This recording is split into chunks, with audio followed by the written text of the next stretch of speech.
Assalamualaikum warahmatullahi wabarakatuh. Saudaraku kaum muslimin dan muslimat, saudara sebangsa dan tanah air dimanapun Anda ada dan berada. Terutama saudara-saudaraku yang sudah berusia 50 tahun ke atas. Kalau saya kan 58 masuk 59. Jadi ini baru pulang olahraga.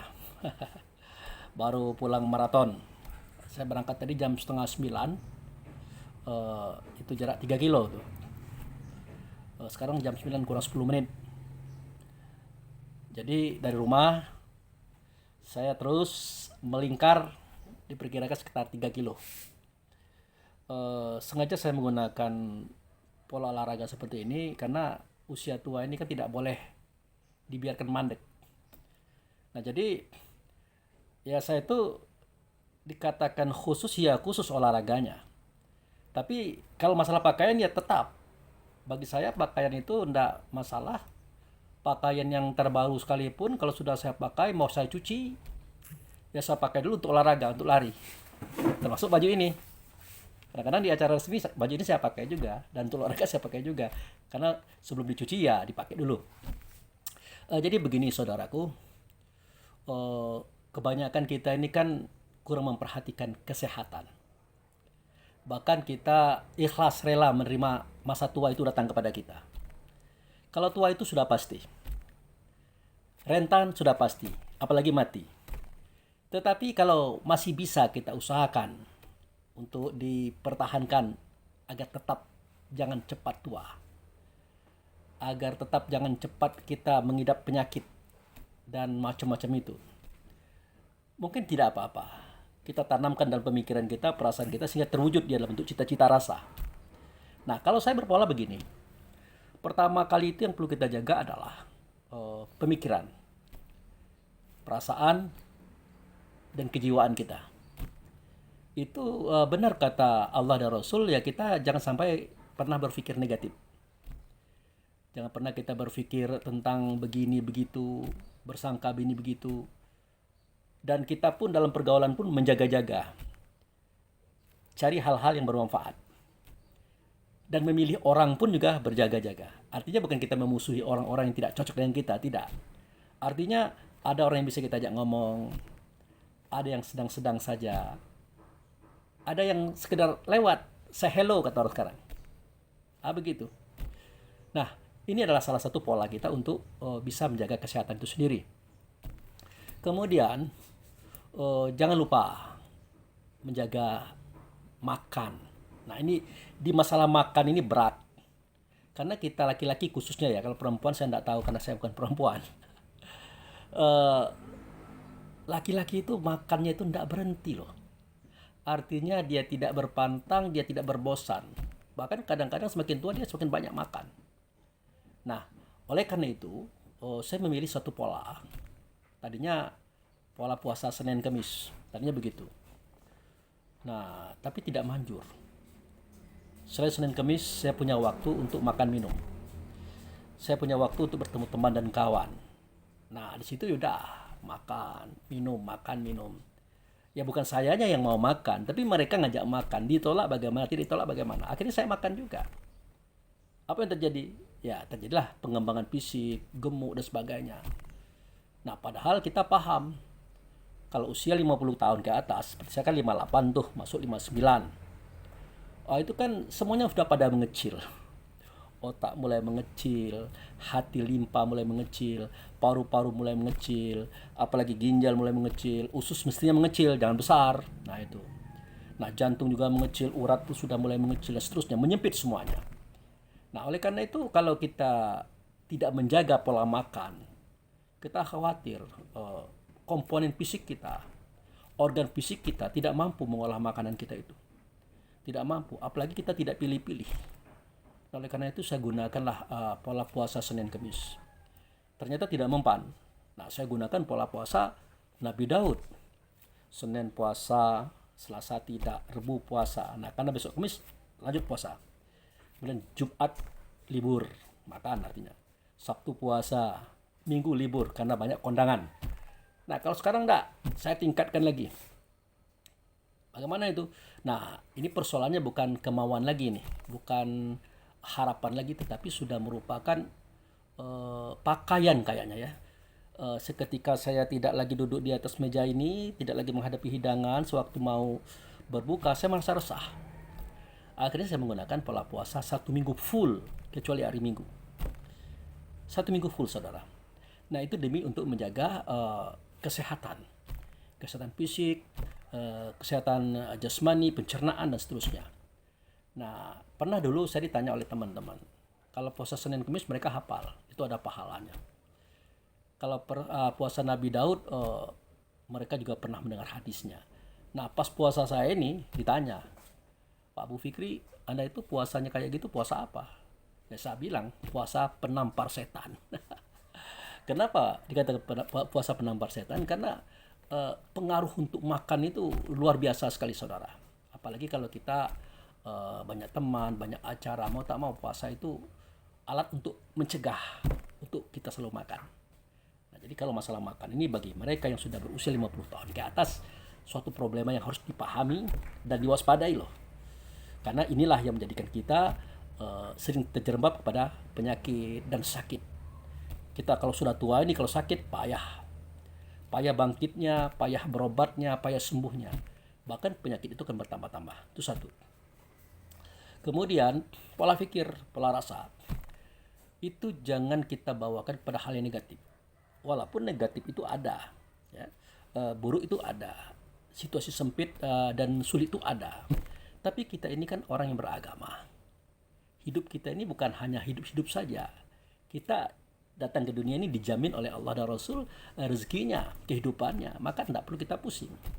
Yang penting kita aktif dalam profesi kita, dalam kegiatan kita. Apa sih pekerjaan kita? Kalau kita pedagang, ya rajin-rajinlah berdagang. Kalau kita pegawai, ya rajin-rajinlah jadi pegawai, dan seterusnya. Nah, kalau saya bukan pedagang lagi, tidak juga pegawai, tapi seorang pendakwah, ya, artinya mubalik, kemudian traviator, kemudian konselor, kemudian supranatural. Jadi saya tidak berjualan lagi, saya tidak buka jahit lagi, saya tidak memburuh lagi. Walaupun tadinya saya tukang jahit, tadinya saya tukang dagang, tadinya saya adalah kuli harian atau buruh. Sekarang tidak lagi. Karena disibukkan dengan kegiatan dakwah, terapi, konselor, dan supranatural. Jadi itulah. Nah, maka yang perlu saya jaga adalah pemikiran, perasaan. Apakah kita tidak melihat orang-orang yang menyakiti, yang menyusahkan kita? Kita lihat. Dan tidak usah dipersoalkan. Kenapa tidak dipersoalkan? Itu dia, bukan kita. Jadi kita tidak usah meniru dia. Biarkan sajalah. Yang mau begini, begitu, begana, macam-macam itu silakan saja. Yang penting kita berjalan terus. Nah, jadi aktivitas saya sekarang itu adalah di samping profesi yang tadi, saya juga masih kuliah. Nah, itu dia. Kuliah bukan mencari gelar ya, walaupun gelar itu perlu, tetapi untuk mencari ilmu, mencari saudara, dan menyalurkan bakat dan pengetahuan saya di kampus. Karena orang pasar kayak kita ini tidak akan bisa berdakwah di kampus. Tidak akan bakal diterima orang, tidak ada gelarnya. Tapi kalau sudah berada dalam kampus, wah itu mau tak mau mereka harus terima kita. Apalagi kapasitas kita ada. Jadi mulai dari mahasiswa, dosen, alhamdulillah relasi kita bagus, diskusi kita bagus, bahkan kita termasuk yang ditunggu-tunggu pola pikirnya. Itu. Kemudian lagi jangan banyak tidur lah, jangan banyak tidur. Jadi kalau saya itu alhamdulillah ya, kalau bangun itu bukan saya yang bangun ya, bukan saya yang bangun, Allah yang membangun saya jam 2 malam harus. Walaupun tidur saya jam 11, jam 12, pasti jam 2 saya bangun. Bukan saya yang bangun, dibangunkan. Sudah, aktivitas saya apa? Mandi, sholat 2 rakaat, kemudian baca-baca buku, baca-baca Al-Quran, kadang-kadang merekam video, kadang-kadang saya menonton YouTube untuk mencari wawasan dan seterusnya. Hingga fajar. Nah, sebelum fajar, saya itu sahur dulu. Nah, sahurnya ya tidak mesti makan nasi. Kadang-kadang sekedar minum air saja. Makan buah saya cukup. Nah, bagaimana siangnya? Apakah tidak mengantuk? Ada rasa kantuk, tapi tidak keterlaluan. Apakah tidak lemes? Tidak capek. Lemes, capek, tapi tidak terlaluan. Bahkan lebih ringan. Kalau saya tidak sahurnya itu tidak makan, itu lebih ringan paginya. Seperti sekarang ini kan ringan, cuma makan mangga 1 biji. Nah, nah kemudian pola pikir ke depan harus optimis. Pertama, pertahankan kesehatan, pertahankan rasa muda kita ya. Rasa muda itu artinya untuk memancing munculnya aura kemudaan diri kita. Bukan berarti kita muda nanti biar bisa cari perempuan, enggak. Kalau kita ini maaf betul. Jangan tersinggung yang perempuan. Tidak lagi ke sana pikiran kita. Kita memikirkan bagaimana kita kuat, kita sehat, kita bisa berkarya dan kita bisa berbagi kepada orang banyak. Terutama membagikan pemikiran kita, perasaan kita dan memberikan solusi. Kenapa saya demikian? Karena di akhir zaman persoalan banyak. Nah, persoalan banyak mulai masalah anak-anak, orang tua, suami, istri, remaja, macam-macam. Dari berbagai macam kapasitas dan kelas bermasalah. Nah, cocok kalau kita menjadi konselingnya. Maka peranan kita sebagai konselor memberikan arahan. Juga pendakwah dan memberikan arahan-arahan agama. Nah, kalau kita berhadapan dengan dunia supranatural, nah kita masuk lagi.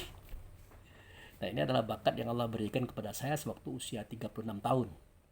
Waktu itu kita sudah diberikan oleh Allah kesempatan untuk memegang satu kapasitas yang namanya kursi Dijaya. Cuman 7 bulan saya pegang. Ya kata orang kan ya dipukul, kita tidak kena, dilihat aja orang tuh jatuh, dihembus dia jatuh. Dan seterusnya. Orang berlari dari jauh kita terangkat. Nah itu kalau di TV kan lumayan dapat uang tuh. Tapi ternyata hanya 7 bulan Allah beri kesempatan. Saya alihkan kepada terapi pengobatan jiwa dan rohani masyarakat. Kemudian berdakwah bagaimana cara orang-orang sehat.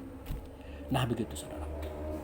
Nah ada satu kebiasaan yang lain yang perlu ya jangan sampai lupa ya, kita bawang putih ya, bawang putih itu kalau bisa satu hari itu 3 siung 3 butir kita makan. Kalau enggak ya 1 pagi 1 sore. Tapi karena seperti kita kan puasa tuh 1 kali sebelum tidur. Itu untuk apa? Untuk memanaskan darah ya, untuk memanaskan darah karena bawang putih itu panas, mengencerkan darah. Jadi ada beku-bekuan, ada kolesterolan, nah itu dihancurkan oleh bawang putih tadi. Nah, kemudian ada beberapa bibit-bibit penyakit, bakteri-bakteri, virus-virus itu dengan baunya saja, dengan sengatannya saja sudah pada mati dihantam oleh bawang putih. Sebenarnya bukan bawang putih, dihantam oleh Allah sang pencipta bawang putih, itu harus Anda pahami. Nah, begitu saudara. Jadi itulah tips sehat itu memang harus kita ciptakan sendiri. Harus kita galakkan sendiri. Nah, makanya saya kan termasuk sebagai seorang mubaligh, pendakwah, saya juga hobi nyanyi. Nah, saya juga hobi nyanyi. Kalau kajian mubaligh, kajian dakwah yang saya pilih adalah ilmu tasawuf. Bukan saya tidak mau menggunakan ilmu syariat. Ilmu syariat sudah diselesaikan. Mulai pada akidah, akhlak, fikih, bahasa Arab, bahasa Inggris itu sudah. Nah, sekarang kita masuk pada alam diri. Alam di dalam diri bahkan. Alam di balik alam dan seterusnya itu. Kita mengkaji yang di dalam. Makanya ketika kawan makan, saya lagi berpuasa, tidak perlu terpengaruh. Karena puasa kita bukan puasa makan lagi. Bukan. Kita puasa hati. Menjaga gerak hati ini jangan sampai membenci orang, iri kepada orang, mengeluh, mengesah, kemudian menyalah-nyalahkan. Tak boleh. Kenapa? Yang menenangkan hati kita, yang menenteramkan jiwa kita adalah kita sendiri, bukan orang lain. Jadi yang merawat kita pada hakikatnya adalah diri kita sendiri, bukan orang lain. Jangan ditunggu orang. Termasuk menjaga makan, minum, tidur, istirahat itu tergantung kita. Jangan kita tunggu orang lain. Maaf, termasuk istri pun jangan ditunggu. Nanti akan jadi masalah melulu kan. Kita butuh ini, atau dia belum sempat karena dia punya kegiatan juga gitu. Nah, kenapa saya nyanyi juga? Saya paham bahwa saya suaranya tidak bagus, tahu bahwa saya ya kalau menciptakan lagu ya ada 87 buah lagu religi yang saya beri nama Tausiah Irama, tapi belum sempat saya tampilkan. Kenapa? Saya kan sudah sering menggunakan musik-musik karaoke.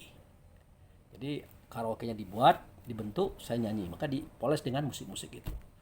Nah, kalau lagu-lagu saya itu ada berapa? 3 atau 4 ya yang sempat ditampilkan dalam bentuk musik. Itu pun juga ya musik-musik biasa, gitar-gitar biasa. Nah, di situ saya bernyanyi. Itu banyak yang protes. Pak Abu Fikri itu awak ustadz kok nyanyi, kok nampil-nampil di YouTube, kenapa? Nah, jadi saya bilang, itu adalah sebuah cara saya menghibur diri saya. Mengekspresikan rasa saya terhadap cita-cita saya dan kisah-kisah saya dulu. Maka plong dia. Syukur-syukur ada orang yang terhibur dengan penampilan saya itu. Karena yang namanya ustadz nyanyi kan jarang. Satu Roma Irama, satu lagi siapa?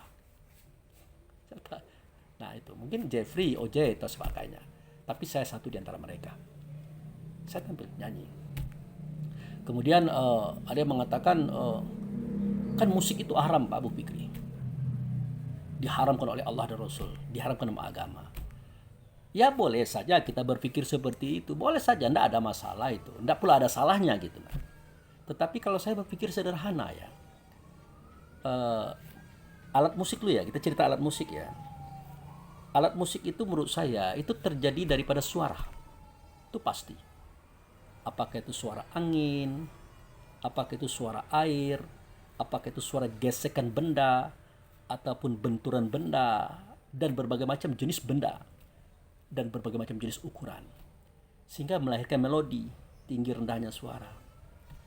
Nah, oleh orang-orang yang cerdas, ini ditata, disusun, dibentuk, sehingga terjadilah apa yang disebut dengan talempong kata orang Minang, ya, angklung kata orang Minahasa, apalagi gong kata orang Jawa, dan banyak. Nah begitu juga kalau yang namanya alat tiup, ada yang namanya seruling, ada namanya saluang, nah apalagi harmonika, trompet, macam-macam itu.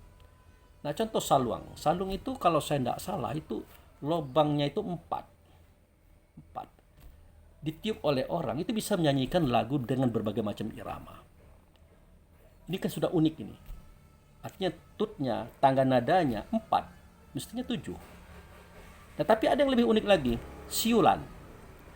Siulan itu hanya tatkala paru-paru kita melepaskan udara, ya, melalui tenggorokan dan lepas ke bibir kita. Kemudian kita menjadikan bibir ini bulat dan menyanyikan lagu yang apa kita mau. Di mana tutnya, di mana nadanya, di mana iramanya mulai diatur. Tidak ada, dari rasa diri. Kita mau lagu Indonesia Raya, kita mulai. Dari rasa itu kita tampilkan dalam bentuk ekspresi siulan tadi. Jadi lagu Indonesia Rayanya. Mau lagu Sepasang Mata Bola, mau lagu apa, bisa dengan siulan.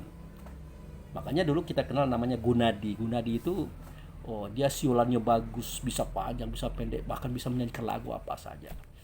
Nah itulah karya ciptanya Tuhan yang kita orbitkan sebagai seni. Makanya saya tidak mengatakan itu haram. Nah kemudian masalah suara, kata, bahasa yang kita nyatakan sebagai syair.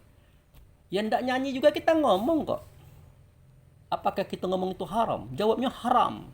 Tidak boleh ngomong. Kalau omongan itu salah.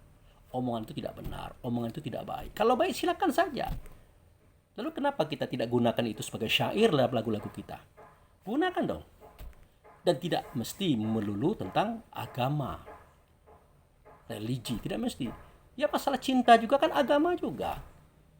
Bahkan kehidupan ini bermula daripada kasih dan sayang, Rahman dan Rahim. Terbentuklah berbagai macam aktivitas kehidupan. Satu di antaranya cinta, kasih dan sayang. Pertemuan dan perpisahan. Kesedihan dan kekecewaan, harapan dan anggapan, dan semuanya itu wajar. Jadi tidak ada masalah.